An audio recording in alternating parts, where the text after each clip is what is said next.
Hello everyone, welcome to keep learning by Swapnil. आइए यहाँ पे क्वेश्चन देखते हैं। Pendulum bob of mass 50 gram is suspended from the ceiling of an elevator. ठीक है, डायग्राम निकालते सबसे पहले। तो एक एलिवेटर है कुछ इस प्रकार। यहाँ से क्या, एक बॉब को हमने सस्पेंड किया है, लटकाया है। ठीक है, तो इस बॉब का जो मास है वो कितना है, 50 ग्राम क्वेश्चन में गिवन है। तो नीचे की तरफ भाई इसके मास के कारण एक वजन आएगा mg, और ऊपर की तरफ एक टेंशन आ जाएगा इस धागे में या फिर एक स्ट्रिंग में। सिंपल सी बात है। Find the tension in the string if the elevator. अब यहाँ पे डिफरेंट डिफरेंट केसेस गिवन है। फर्स्ट केस के बारे में अगर मैं बात करूँ तो क्या कर रहा है, first case goes up with the acceleration. अब जा रहा है, यानी ऊपर की तरफ एक एक्सेलरेशन है 1.2 मीटर पर सेकंड स्क्वायर। अगर वो ऊपर की तरफ एक्सलेट कर रहा है तो टेंशन डोमिनेट कर रहा है इसमें। तो इक्वेशन अगर बनेगा तो tension minus M G is equal to mass into acceleration. हमें फाइंड करना है टेंशन। तो टेंशन इज इक्वल टू आ जाएगा M G plus M A. So M common आ जाएगा, जी प्लस ए। सो मास जो है वो कितना है, 50 ग्राम। तो 50 ग्राम को मैं क्या लिखूंगा, यहाँ पे ऑलरेडी कन्वर्ट कर लेता। 50 को मैं 5/100 के जी लिखूंगा, या फिर 120 के जी भी लिख सकते हैं। 120 के जी लिखूंगा। तो 5/100 इंटू जी का वैल्यू कितना है 10। 10 प्लस ए, एक्सेशन कितना है 1.2, या फिर हम 9.8 लेते हैं। 9.8 प्लस 1.2, सो 5/100। तो ये आ जाएगा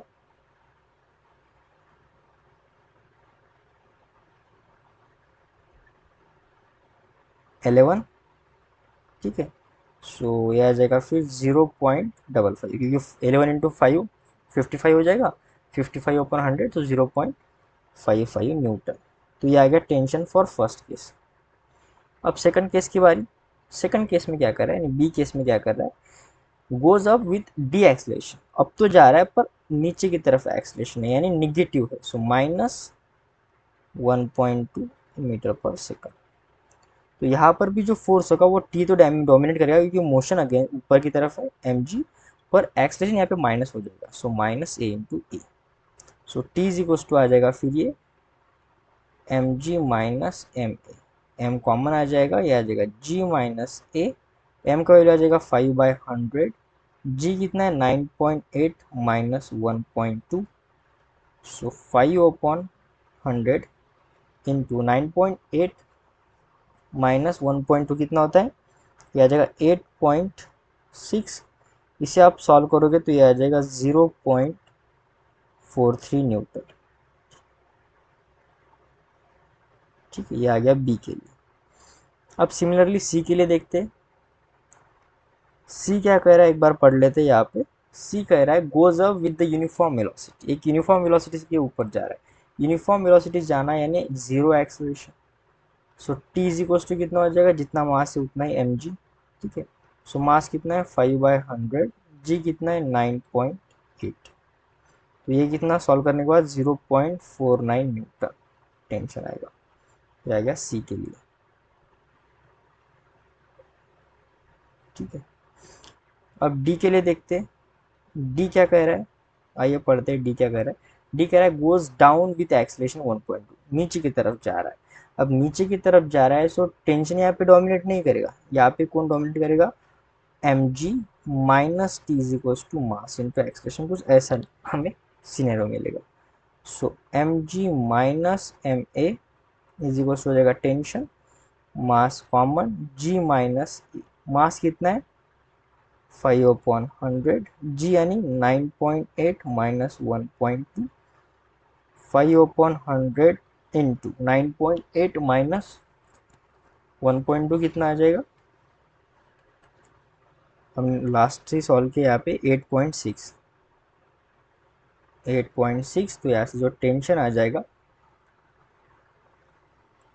इसे सॉल्व करने के बाद यह आ जाएगा 0.49 न्यूटन। अब ई सेक्शन देखते हैं, यानी ई क्या कह रहा है, goes down with deceleration. Down ही जा रहा है पर डी एक्सलेट हो रहा है।